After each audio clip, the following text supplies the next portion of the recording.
सबसे पहले आप सभी को गणतंत्र दिवस की ढेर सारी शुभकामनाएं। आप सभी को याद है ना कि इस 29 जनवरी यानी कि इसी शनिवार को ठीक 3 बजे मैं आपके साथ लाइव जुड़ने वाली हूँ, क्योंकि हमारे इस चैनल को 1 साल पूरा हो गया है आप सभी के प्यार की बदौलत। तो आप सभी जो भी इस वीडियो को देख रहे हैं उन सभी से मेरी पर्सनल रिक्वेस्ट है कि आप सभी 29 तारीख शनिवार को ठीक 3 बजे मेरे साथ जुड़िएगा और हम सभी आपस में मिलकर के एक साथ इस खुशी के मौके को सेलिब्रेट करेंगे। मेरे बहुत सारे सब्सक्राइबर्स ने मुझसे बार बार ये पूछा है कि उनका केस कोर्ट के अंदर चल रहा है पति और पत्नी के बीच में, और इस बीच पत्नी सोशल मीडिया पर पति और उसके परिवार के सदस्यों के विरुद्ध भद्दी भद्दी कमेंट कर रही हैं, भद्दी भद्दी पोस्ट डाल रही हैं, अनपार्लियामेंट्री लैंग्वेजेस यूज़ कर रही हैं। और इसी तरह से मेरे बहुत सारे सब्सक्राइबर्स ने मुझसे बार बार ये भी सवाल पूछा है कि वो जो भी सोशल मीडिया पर कोई भी पोस्ट डालते हैं तो उसमें नीचे उनकी पत्नी उनको और पति के परिवार के सदस्यों के विरुद्ध उल्टी सीधी बातें लिख रही है, समाज में छवि को धूमिल कर रही है, सोशल मीडिया पर उनको बुरी तरह से बदनाम कर रही है। जी हाँ, आप सभी ने बिल्कुल ठीक समझा। आज के इस स्पेशल वीडियो में मैं इन सभी बातों पर विस्तार से चर्चा करने वाली हूँ कि अगर ऐसी स्थिति आप पतियों के सामने भी आ जाए तो आपको क्या क्या रेमेडी मिल सकती हैं और अपनी पत्नी के विरुद्ध क्या क्या कार्रवाई की जा सकती है। मैं एडवोकेट मोहिनी मोना आप सभी का पुनः स्वागत करती हूं और आप सभी देख रहे हैं आपका पसंदीदा चैनल मोहिनी मोना एडवोकेट। अगर आपने मेरे इस चैनल को अभी तक सब्सक्राइब ना किया हो तो इसको जल्दी से जल्दी सब्सक्राइब कर लें, ताकि आपको इसी तरह के लीगल इन्फॉर्मेटिव वीडियोस की जानकारी की नोटिफिकेशन सबसे पहले मिल सके। तो देखिए, आप सभी पति और पत्नी के बीच में प्री मैरिटल काउंसलिंग ना होने की वजह से समाज में बहुत ज़्यादा विवाद उत्पन्न हो रहे हैं पति और पत्नियों के बीच में। और जब वो डिस्प्यूट को सॉल्व करने की कोशिश करते हैं अपने अपने परिवार में बैठ कर के, और जब वो सॉल्व नहीं हो पाता है तो वो किसी न किसी एक वकील साहब के पास पहुंचते हैं और उसके बाद उनका कोर्ट के अंदर केस दायर कर दिया जाता है। और कोर्ट में, क्योंकि आप सभी को मालूम है कि समय बहुत ज़्यादा लगता है, क्योंकि बहुत सारे केसेस हैं कोर्ट के पास और उसके पास लिमिटेड टाइम होता है, तो उसके चलते लंबी डेट्स मिलती हैं। तो यहाँ पर पत्नियों को अक्सर ऐसा महसूस होता है कि उनको फास्ट रेमेडी चाहिए या उनको 100% रिजल्ट फटाफट चाहिए। और ऐसी स्थिति में जब वो दाएं बाएं अपने दोस्तों से, सगे संबंधियों से बातचीत करते हैं और वो उनके दिमाग में ये बातें डाल देते हैं कि तुम एक काम करो, अपने पति को सोशल मीडिया पर इतना बदनाम कर दो कि वो बदनाम होकर के डर जाए और डर करके जो भी आप डिमांड कर रही हैं उस डिमांड को पूरी करने पर तैयार हो जाए। लेकिन क्या आपने ये बात सोची है कि ये जो बचकानी हरकतें आप पत्नियां कर रही हो, इसका असर आपकी ज़िंदगी पर भी बहुत बुरी तरह से पड़ने वाला है और इसके साथ साथ क्रिमिनल लायबिलिटीज़ भी आ सकती हैं। देखिए, एक बहुत इम्पॉर्टेंट बात मैं आप पतियों को साझा करने जा रही हूँ। अगर आपकी पत्नी ने इस तरह की उल्टी सीधी हरकतें की हैं तो आपने भी सोशल मीडिया पर अपनी पत्नी और उसके परिवार के सदस्यों के खिलाफ उल्टा सीधा करके गलती के ऊपर गलती नहीं करनी है, बल्कि आपकी पत्नी ने जो ये गलती की है आपको और आपके परिवार के सदस्यों को सोशल मीडिया पर बदनाम करने की, इसका फ़ायदा आप अपने केसेस में भी ले सकते हैं। इसका सबसे पहला जो फ़ायदा आपने उठाना है वो ये क्या करना है कि आप कोर्ट के अंदर जज साहब को ये दिखा सकते हैं कि आपकी पत्नी आपके खिलाफ सोशल मीडिया पर किस तरह के हरकतें कर रही हैं। और इसका फ़ायदा ये होगा कि आपको कोर्ट में ये समझाने में बहुत ही आराम हो जाएगा कि अगर आपकी पत्नी सोशल मीडिया पर इस तरह की हरकतें कर रही हैं तो वो घर में आपका क्या बुरा हाल करती होंगी। अब देखते और समझते हैं कि जो पत्नियां आपको बदनाम कर रही हैं सोशल मीडिया पर, वो किस तरह से बदनाम करती हैं। सबसे पहले, जैसे मैंने आपको शुरुआत में भी बताया, मीडिया पर आपने अपनी कोई भी पोस्ट डाली और उसके नीचे कमेंट में आपकी पत्नी ने आपके खिलाफ उल्टे सीधे आरोप लगाए, आपको शराबी दिखाया उसके अंदर, या आपको ये दिखाया कि उनका पति बहुत मारपीट करता है उनके साथ, और इसी तरह से आपकी जो पत्नी है वो आपकी भाभी के साथ अवैध संबंध दिखाती हैं, और इसी तरह से वो और अन्य महिलाओं के साथ अपने पति यानी कि आपका अवैध संबंध को दिखाते हुए वो कमेंट करती हैं फेसबुक पर आपकी पोस्ट पर। और मैंने अपनी प्रैक्टिकल लाइफ में ये भी देखा है कि लड़कियां इस हद तक चली जाती हैं कि वो अपने पति को नपुंसक तक कह देती हैं फेसबुक पर, सोशल साइट्स पर। अब इससे होगा क्या कि पत्नी ने अगर व्हाट्सएप पर अपने स्टेटस में आपके खिलाफ इसी तरह की कोई भी बात कही है, आपको शराबी बताया है, नपुंसक बताया है, किसी अन्य स्त्री के साथ अवैध संबंध बताए हैं, या आपको बहुत ज़्यादा आक्रामक या मारपीट करते हुए उन्होंने बताया है, तो आपके जो परिवार के जो सदस्य होंगे, रिलेटिव्स होंगे या आपके जो फ्रेंड्स होंगे, वो कॉमन होते हैं, और वो भी जब उसको देखेंगे, उस पोस्ट को पढ़ेंगे, व्हाट्सएप स्टेटस को चेक करेंगे, या सोशल मीडिया में फेसबुक पर या इंस्टा पर उन्होंने आपको इसी तरह से उल्टा सीधा अनपार्लियामेंट्री लैंग्वेज के साथ आपके जो कैरेक्टर है उसको छिन्न भिन्न करने की कोशिश की है, तो इसका सीधा सीधा असर आपके स्टेटस पर पड़ता है, और आपकी समाज में छवि कहीं ना कहीं बहुत बुरी तरह से धूमिल हो जाती है। और उनका जो मकसद होता है वो क्या होता है, वो ये सोचती हैं कि आप ये सब चीज़ें देखेंगे, जब आप देखेंगे कि आपके रिश्तेदार आपसे बार बार फ़ोन करके बातचीत कर रहे हैं, आपके फ्रेंड्स आपसे बातचीत कर रहे हैं और ये पूछ रहे हैं कि ये ऐसे ऐसे लिखा है, तुमने उसके साथ ऐसा क्यों किया, या वटेवर किसी भी तरह का जो आपको एक मानसिक प्रेशर आपके ऊपर डल रहा है, तो उससे वो ये सोचती हैं कि आप घबरा जाएंगे, और घबराने के बाद उनकी जो इलीगल डिमांड्स हैं उनकी पूर्ति हो जाएगी। इसी तरह से वो आपकी पोस्ट पर या आपके लिए अपनी पोस्ट स्वयं बना करके गाली गलौज करती हैं, या आपकी फ़ोटो को एडिटिंग करती हैं, और एडिटिंग करने के बाद वो सोशल मीडिया पर आपको बदनाम करने का पूरा कोशिश करती हैं। अनपार्लियामेंट्री लैंग्वेज यानी कि आपत्तिजनक शब्दों का वो प्रयोग करती हैं,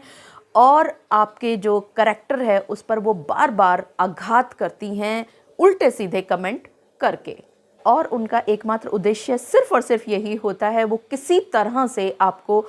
पैनिक करें, और आप पतियों के लिए बहुत ज़्यादा परेशानी की बात हो जाती है। एक तरफ कुआं होता है, एक तरफ खाई होती है, आपको ये समझ में बिल्कुल भी नहीं आता कि अब इसके लिए झगड़ा किया जाए या चुपचाप बैठ करके देखा जाए कि किस तरह से आपके चरित्र पर दाग लगाए जा रहे हैं।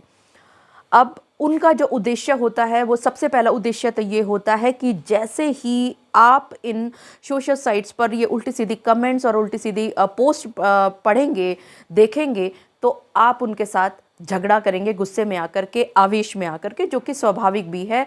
और यहाँ उनकी जो छुपी हुई जो एक मंशा होती है ना, कि जैसे ही आपने झगड़ा किया नहीं, आपके ऊपर डीवी का केस लगाया जाए और उल्टे सीधे और केसेस में आपको फंसाया जाए। दूसरी तरफ वो ये सोचती हैं कि अगर वो डर गया, यानी कि आप डर गए, तो डरने के बाद आप उनकी मांगों की पूर्ति करने वाली हैं। यानी कि उनकी दो मंशाएं होती हैं, दो उनके उद्देश्य होती हैं। पहला कि वो आपको झगड़ा करने के लिए उकसाएं, और दूसरा आपको डराएं। यहाँ पर मैं आप सभी पतियों को एक बात ज़रूर कहना चाहूँगी, अपनी तरफ से एक एडवाइस देना चाहूँगी कि यहाँ आप स्वयं वकील ना बने। किसी भी हालत में कोई भी परेशानी, इस तरह की कोई भी स्थिति आने पर आप ज़रूर किसी न किसी वकील साहब से संपर्क साधें, ताकि वो आपको उचित सलाह दे सके, क्योंकि अलग अलग चीज़ों के लिए अलग अलग सलाहें वकील साहब के द्वारा दी जाती हैं। अब देखिए, सोशल मीडिया की जहाँ तक बात करें तो सोशल मीडिया पर आपका व्हाट्सअप हो सकता है, आपका फेसबुक हो सकता है, इंस्टा हो सकता है। इन 3 साइट्स पर ही सबसे ज़्यादा पत्नियां अटैक किया करती हैं। हालांकि इसके अलावा ट्विटर भी है, यूट्यूब भी है, लेकिन इनका प्रयोग कम किया जाता है, क्योंकि ज़्यादा लोग व्हाट्सअप, फेसबुक और इंस्टा पर ही एक्टिव देखे जाते हैं। और आपकी जो पत्नी है, उनका एकमात्र जो उद्देश्य होता है वो यही होता है कि किसी तरह से आपको समाज में बदनाम किया जाए। ये तो सारी वो बातें हो गई कि आपकी पत्नी ने कैसे आपको टारगेट किया, कैसे आपके ऊपर उन्होंने अटैक किया, कैसे समाज में वो छवि धूमिल कर रही हैं और कैसे वो आपको बदनाम करने की शातिर प्लान बना रही हैं। अब आप लोगों को समझाती हूँ कि अगर ऐसी स्थिति आप पतियों के साथ आ जाए तो आपको ऐसी स्थिति में असल में करना क्या है।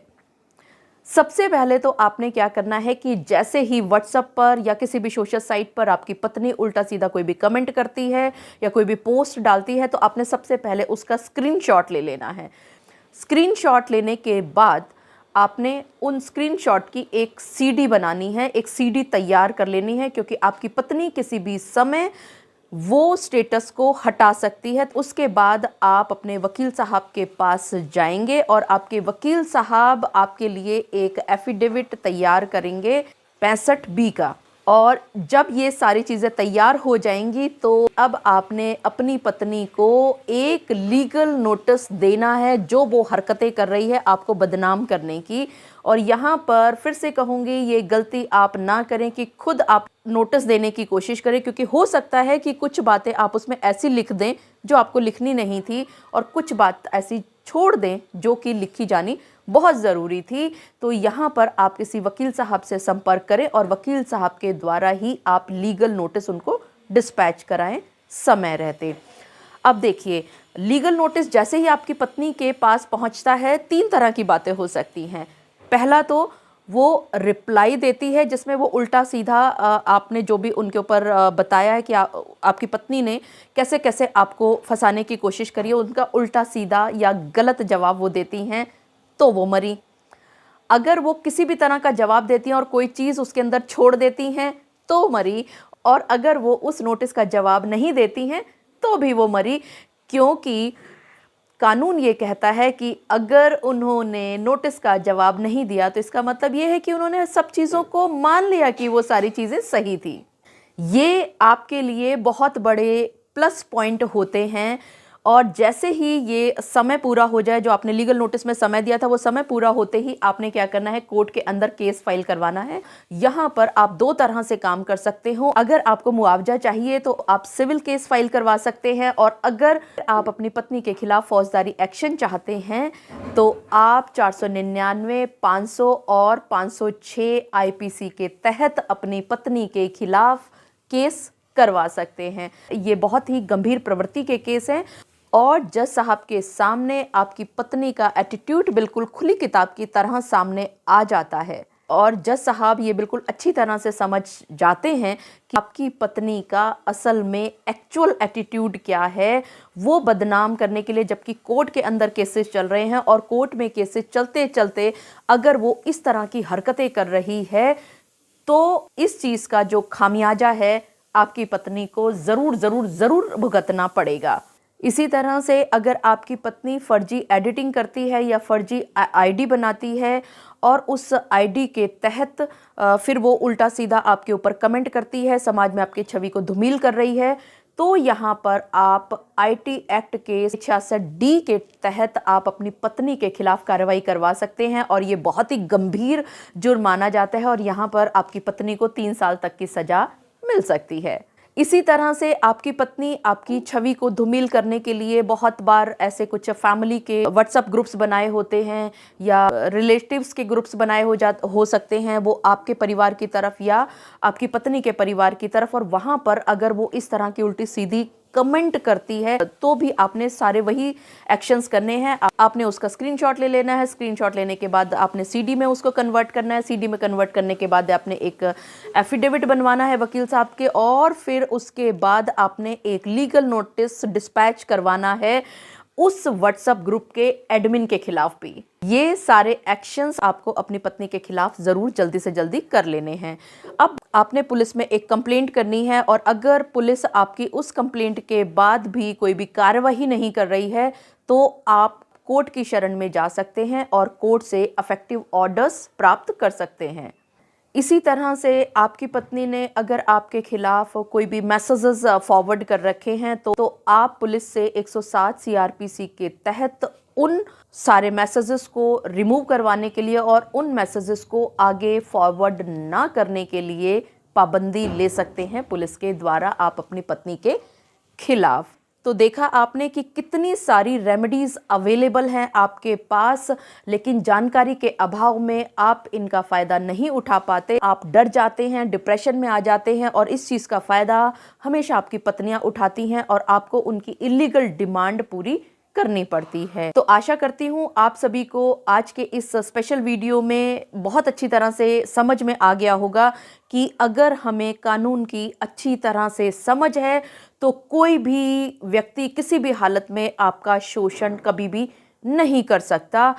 और इसका एक और फ़ायदा ये भी होता है, जब सामने वाले व्यक्ति को ये पता होता है ना कि आपको कानून की अच्छी समझ है,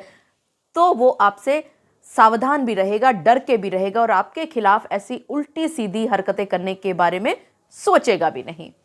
आशा करती हूँ कि आपको मेरा आज का वीडियो बहुत अच्छा लगा होगा। अगर आपको मेरा आज का वीडियो भी अच्छा लगा तो इसको लाइक, शेयर और कमेंट करना ना भूलिएगा। और हाँ, अगर आपने मेरे इस चैनल को अभी तक सब्सक्राइब ना किया हो तो इसको जल्दी से जल्दी सब्सक्राइब कर दें, ताकि आपको मेरे इसी तरह के लीगल इन्फॉर्मेटिव वीडियोज़ की जानकारी सबसे पहले हो सके। अपना और अपने परिवार का बहुत अच्छी तरह से ध्यान रखिएगा। Thank you. Take care. Bye bye.